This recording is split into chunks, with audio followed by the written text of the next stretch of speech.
Speaking Across the Curriculum by Camille Martinez. Summary. In Socratically Speaking, we're going to discuss the addiction on apps. In the post, it's telling the readers how apps are consuming our everyday lives. Is it our fault that we get addicted, or is it because the people who design such technologies makes us test our behavior and free will? This lecture will consist of behaviorism and free will to identify whether or not people who use the apps are its own problem because they can't help to behave themselves, or is it the problem merely because we are forced to get addicted because of our environment and technologies. Behaviorism. Definition is the theory that human and animal behavior can be explained in terms of conditioning. Behaviors also identifies as to a theory that can be observed, recorded, and measured. John Watson is known as the father of modern psychology for behaviorism due to his emphasis on the external behavior of humans and their reaction on given situations. Rather than internal or the conscious state of those people, his understanding of behaviors and reactions was the method to get an insight with the people's actions. Behaviorism on apps. John Watson analyzed that a behavior is learned through a conditioned stimuli, and therefore the factor that shapes our behavior. Using the apps like Facebook and YouTube is a conditioned stimuli to which we have learned to use.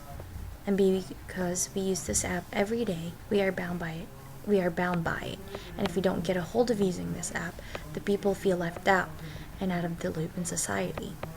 Sometimes it consumes most of our days to which we can't get anything done. The problem of apps is not only the money, but the consumption of our time that makes us behave in a different manner, like laziness. And the next slide would be the behavior of people on apps. So you can identify like different situation, how they felt like they were addicted on apps or games. Next slide, free will. Definition: power of acting without the constant of necessity or fate, ability to act on one's discretion. Self-determinism. When we ourselves are the cause of the actions, our actions are free. In Hume's point of view on self-determinism, he clarifies that our actions are determined by our choices, and they are done freely. Our experiences are based on the occurrence of the first, then followed by the next, and also through experiences. When someone acts freely, it simply means that person is choosing to follow their actions according to their will.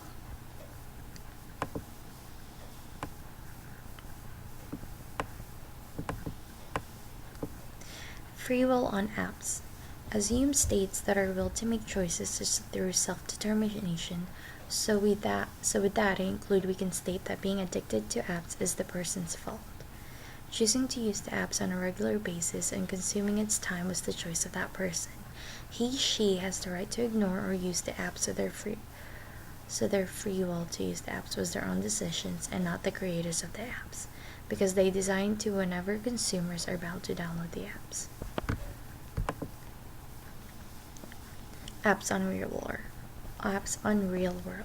Our behavior on the apps are merely our own choices, and since we decide as people to consume our time to social media, it would be our fault if we are addicted to such technologies. To live a life with technologies, I have to be careful to make choices that are going to benefit me in the future, because consuming too much time on apps and other social media can lead to fallout on careers, laziness, and can even harm relationships. And that is it.